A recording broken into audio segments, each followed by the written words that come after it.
Live from the 13 Now Digital News Desk, this is the Friday Night Fever Afterburn, sponsored by Peden Heating and Air Conditioning.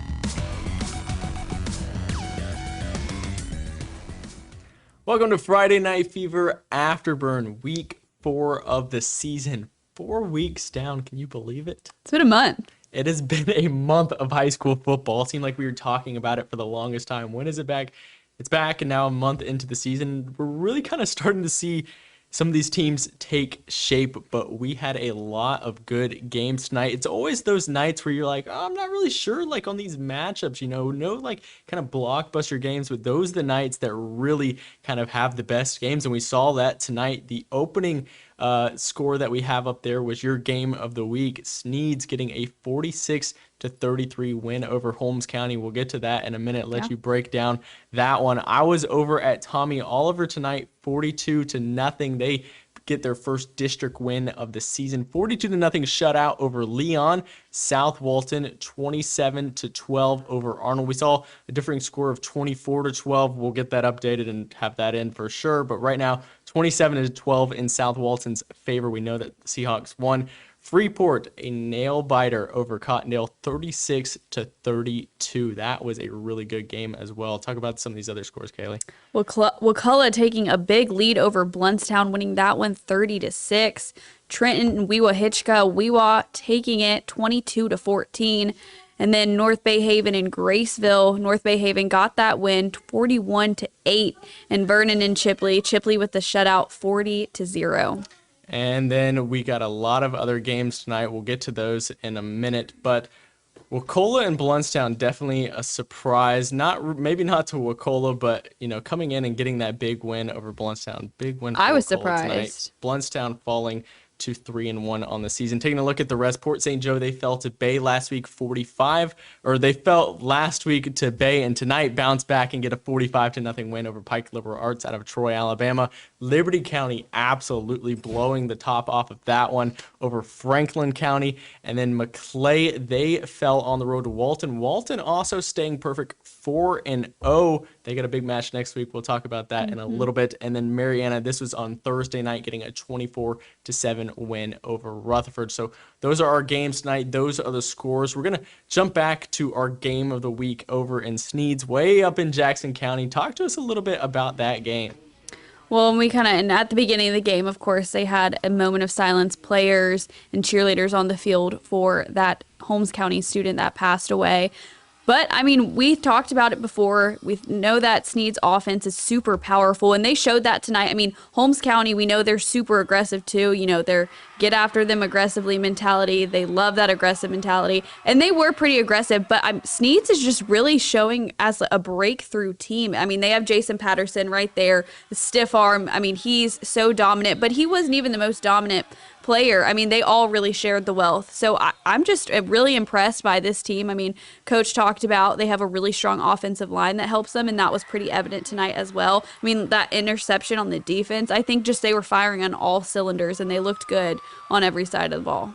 Last year, Sneads, they started the season real strong and had a lot of injuries, specifically to Jason Patterson, who was out for the rest of the year after the first three, and the game 3 of the season went out for the rest of the year. Now they seem to be healthy. The offensive line is back. Patterson's doing his thing, and now they're 4-0. Florida High School Football had them at 10 for Class 1A, 1R, whatever you want to call it this year. 46-0. They get a big one. Holmes County now losing 2 tight battles in the last weeks. Fallen Chipley last week as well. Taking a look at some of these comments, we got good job Pirates. Yes, the Pirates, you are undefeated up there in Sneads. Wakulla, a lot of praise for Wakulla. The Wakulla War Eagles, that team, that's going to be a good match because we got Wakulla and Mosley next week. That's going to be a real good one because Mosley coming off a couple of big wins. Wakulla going to be undefeated coming over to Mosley. Do we know if that game at Mosley or is it at Wakulla?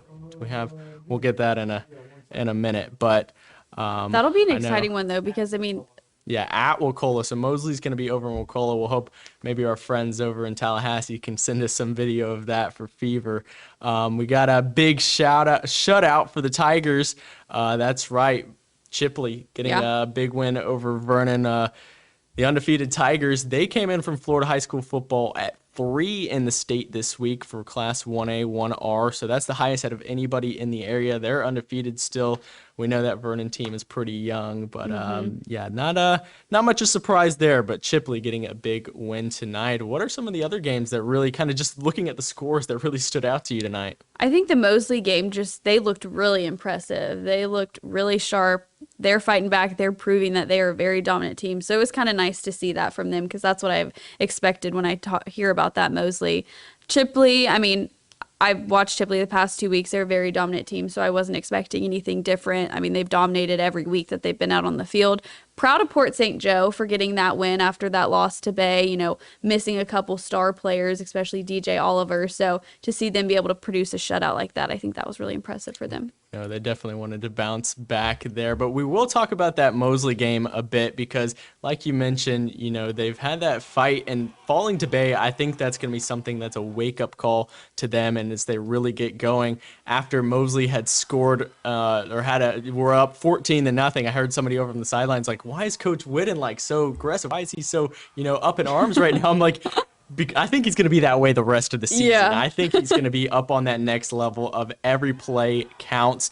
And Mosley, they jumped out like this. In 3 minutes into the game, Mosley was up 14-0. Crazy. Obviously, that blocked punt by Isaac Paul, the Georgia Southern commit doing everything. Sam Freitas, he came out last week into this week as the clear #1 starter because coming into the season, we talked about, was it the senior Trey Coker? Was it the sophomore Sammy Freitas? Freitas is the go-to guy for Mosley now. It is clear. It is set in stone. You always hear the age-old, if you have two quarterbacks, you have no quarterback. And Mosley, they have one quarterback now. It is Sammy Freitas, the sophomore. He got the job done tonight, picking up. He's the dual threat on the option, and now he's really, really getting his arm underway there. But yeah, Mosley picking up a big win, 42-0 over Leon. Going to check in on a couple more of those. We got only 9 points scored on Chipley's defense this year. Yes, Chipley's defense, Yeah. They are pretty impressive. They were that way last year. They graduated a lot of players on both sides of the ball, but clearly they got a lot of guys to fill those gaps. We got Leon. Doesn't have a team like they used to be. That's right, Leon definitely. But I will say that quarterback number 7 for Leon, he could really hurl that ball. He put a couple on the money, but he really didn't have much time with that Mosley pass rush.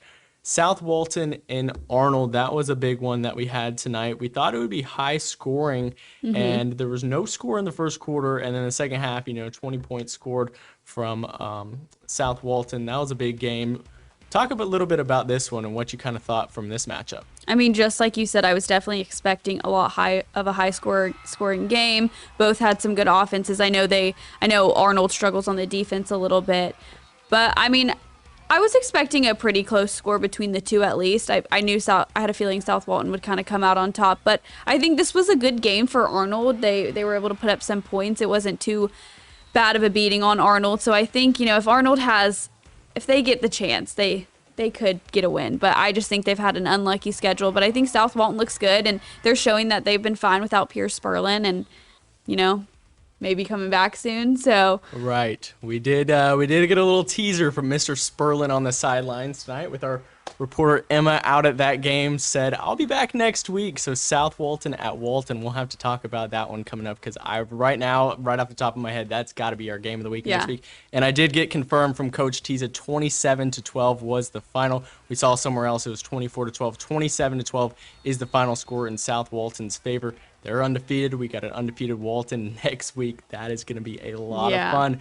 The return of the Georgia commit Pierce Sperlin, 2 undefeated teams. I mean, it writes itself. Yeah, and I'm excited to see Walton. I want to see more of them. We haven't really gotten to cover them much, and I mean, they're undefeated, so I want to see what they have going on. Right, and that game is always one of the best because, obviously it's the in-county rivalry. It's always packed out. Last year, South Walton, it was right at the beginning of the year, and South Walton jumped out on them early, and they got the win at South Walton. This one's going to be into Funiac Springs. It's going to be a big environment. I know those Walton fans are excited to have them in town. I'm going to call it right now. Game of the week. Yeah, Week 5 game of the week. Walton and South Walton. Kaylee will be there. Looking back, we got another great win for the Chipley Tigers. That is right. Another great win for Coach Buchanan and the gang, 4-0. Couple other games that we had tonight. We mentioned North Bay Haven, a big one over Graceville, very young Graceville. They went up 41-0 at the half and ended up winning 41-8. Weowahitchka and Trenton. This one could matter at the end of the season purely because of the SSAC rankings and where that stands. It's a little different this year, where last year is kind of a bracket. This year it'll be 1 week. We'll get to that later in the season and kind of figure out how all those match up. But Weowahitchka, that's their third win in a row. So Weowahitchka, they start off 0-1, 3 in a row for Coach Bobby Johns and that gang. We're going to have to check them out. I think they got Bozeman next week, so that should be a pretty good matchup between those two, both in the SSAC. What are some other ones? Port St. Joe, don't have the highlights of that one, don't have the Liberty County highlights, don't have the Walton. We do have the Marianna and Rutherford highlights. We were at this one last night. This was definitely a defensive battle. And, you know, you talked to Coach Glover over there, and he said this is the best defense that he's had. Rutherford, you know, having a great, solid defense as well. And in the first quarter, I was like, I don't know if anybody's going to score in this game because there's just stop after stop after stop. And, you know, one of the officials on the sidelines, we'll get to the play in just a second here, but this pick six by Marianna that we're about to see, you know, a big play. And this is when Joaquin Waters, he was on the sidelines, starting quarterback. He was off the field. Pick six comes from the backup. One of the officials was like, man, I didn't know if they were going to, you know, get it going. And, you know, and I was like, yeah, it was the defense that got it going. The defense got the score. So no surprise there. But Marianna getting their first win of the season. I think this play, though. I will say that was a big play right there. And, you know, I don't know if anybody noticed last night on the show, I called Roman Holmes Roman Quinn just off the top of my head, and calling him after the Port St. Joe MLB player right off the top of my head. I was like, nope, that is Roman Holmes, not Roman Quinn. But, yes, Marianna getting their first win of the season, 24-0. John, Brock, I apologize. We did not have any Liberty County highlights tonight, but clearly there was a lot of offense for the Bulldogs, 56-0. That is a good one. Yes, Friday Night Fever got it right. Sammy, not Sam. Sammy Freitas, he's the man. I've had that on my whole life. Are you Sam? Are you Samuel? Or are you Sammy? I'll go by anything, really. But yes, Sammy Freitas, the man over there getting it done tonight for Mosley. He is the surefire #1 starting quarterback as a sophomore. So he's got a bright future ahead as well. What other games? We didn't get to the Freeport and Cottondale game yet. Talk to us a little bit about that one. That one looked like it was a lot of fun. Yeah, it looked like a really exciting game. A lot of back and forth, which is always fun to watch. Both the offenses kind of powering off. I think this was a pretty evenly matched game, too, between the two teams. But I think it was really exciting for Freeport to come out and get that win on the road. Ashton Nunes, week after week, I think he's doing a great job connecting with his team. I would have loved to have been at that game. It was definitely looked very exciting. I love seeing them just kind of back and forth. Right, the blue and orange versus the blue and orange. You know, I've always, growing up around the Panhandle, I always had an issue with Freeport being blue and orange, being the Bulldogs, and Weewa being, you know, red and white and being the Gators. I thought that was kind of backward, but that was just a random thought that came to my head. We'll ignore that one. But Freeport getting a big win tonight, 36-32, the Bulldogs. That was a lot of fun. Courtney was there tonight. She said so many scoring, I don't even know like which plays to put in there. It was 6 lead changes, Spencer, was that right? 6 lead changes in the game. So that one, like we mentioned, your Sneeds one, that was our game of the week. We call it right off the top of the show. But as far as just pure entertainment value, Freeport and Cottondale, they sure did get the price of admission tonight. We got, how about that PSJ game? Yes, again, no highlights tonight, but they are over at home taking on Pike Liberal Arts. Again, this is a team we covered once earlier this season with Chipley. Back-to-back state champions for private schools up in Alabama. However, they lost, I think we heard, like 18 of their starters from last year. And that's clearly shown as both now Port St. Joe and Chipley getting big shutout wins. I don't think they've had a win yet this season I don't think Pike Liv has got a win at all either. The Patriots from up in Troy, Alabama, now coming down south and not having much luck with our Panhandle teams. Have we gotten through all of the highlights so far? I think we have. We got all the scores. let's talk about next week's game because we've already been previewing the big one that is going to be South Walton at Walton. But let's look at the rest of one. Mosley and Wacola. That could be a lot of fun. We got 4-0 with the War Eagles, 3-1 Mosley. That's going to be over in Tallahassee, a tough place to play. Yeah. That'll be a tough one. And we got Fort Walton Beach. They're going to be at Arnold. Rutherford, they're at St. Joe. Rutherford, really, they just have a tough schedule this year. They can't seem to catch a break with that schedule. They came out strong last night, and I thought that would be a really competitive one, but Marianna pulled away. They had some things not go in their favor. St. Joe, they're hungry after losing to Bay. They got a big win tonight, so I'm sure Port St. Joe is going to bring it next week. Cottondale, they're going to be at North Bay Haven. North Bay Haven getting the win tonight. Cottondale falling in a close one. And talk to us about the next ones, Kaylee. Yeah, so we have South Walton versus Walton. We talked about that probably being our game of the week. I think that'll definitely be an exciting one.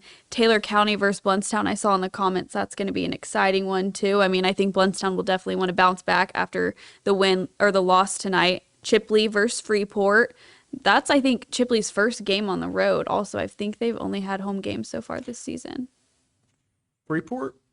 Chipley. Oh, Chipley. Yes, you're right. You totally threw me off with that. I'm pretty sure half their games have been. No, yes, Chipley, this is their first time on the road. They're 4-0 on their home field, and now they're going to go on a little bit of a visiting stand, but Chipley at Freeport, that should be a fun one. Yeah, and then Bozeman at Weewaw. I mean, I think that's going to be an exciting one, too. You talked about that earlier. I think that'll be a fun one to cover. Right, the Bucks coming off a bye, Weewaw coming off 3 wins. That will be a nice one for sure. Then we got Cottonwood. They're going to be up at Graceville. I believe Cottonwood's from up in Alabama, South Alabama. Graceville still looking for their first win of the season. A very, very young team over there. And then we got Jay's going to be over at Holmes County. Holmes County coming back to their home field. Miller County at Sneads, the undefeated Pirates that we talked about earlier. Yeah. Franklin County versus Rocky Bayou, so they're going to be heading on over towards Okaloosa County out to the west. And then, once again, Bay on another bye week. Yeah. They were on a bye week this last week, so they're going to come in 2 weeks fresh. They started off the season a week earlier playing up in Enterprise. We've talked about this previously. They're 3-1 and into their bye. So they're 1 week ahead of everybody, but now 2 byes in a row. They're going to come back fresh the next week. Marianna also going to have a bye coming off their win. I'm sure they're excited to go into the bye with their first win. Vernon going in as well. And Liberty County fresh off a 56-0 victory. They are going to get some rest. They deserve it. So is that we got no Thursday night games, plenty of teams with a bye. That's what we got for our next week slate. Yes, Wacola not in Tallahassee. They are covered by Tallahassee, though, just so as Franklin County and Sneads, they're right there on the edge. They're covered by the Tallahassee stations. The game will not be in Tallahassee. It'll be down in Wacola County, played at Wacola High School, but Tallahassee will cover it. So hopefully we get those highlights because we kind of got a good relationship with some of the stations over in Tallahassee. Sometimes we share our highlights, they share theirs. It works out for both of us. It is a win-win. Got a prediction from John Brack. Wacola wins by double digits. We'll have to see. Yeah. We'll have to see. Shout out John Brock for the helicopter picture. And we do. Yeah. That is a great one, Spencer. We're going to shout out John Brock. He sent out before the game helicopter bringing in the game ball over at Liberty And then County winning tonight. like that. I mean, that was just epic. I mean, you kind of got to win. When you Yeah. have an interest like that. That's kind of like a James Bond type entrance, getting the helicopter to bring the game But ball they didn't in. just win. They won 56-0. Yeah, that's half 100, a little more than half 100. But yeah, shout out to John Brock posting on Twitter. If you didn't see that, that was retweeted by WMVB. You can go ahead and check that out. The game ball brought to the field by a helicopter. Big start for Liberty County and a big win. So that is, I believe we have covered all of the games tonight. Any others that you want to specifically mention before we kind of wrap things up? I don't think so. Well, in that case, 4 weeks of the season are over. The lights are going out. It's time for us to go home. 4 weeks down, many more to go. But if you want to see all these highlights that we had from this week, go ahead to mypanhandle.com. All the lights are turning out. It's time for all of us to go home. Week 4 of the season is in the books. We'll see you next week for week 5. Mypanhandle.com to see all those highlights. We'll see you next week.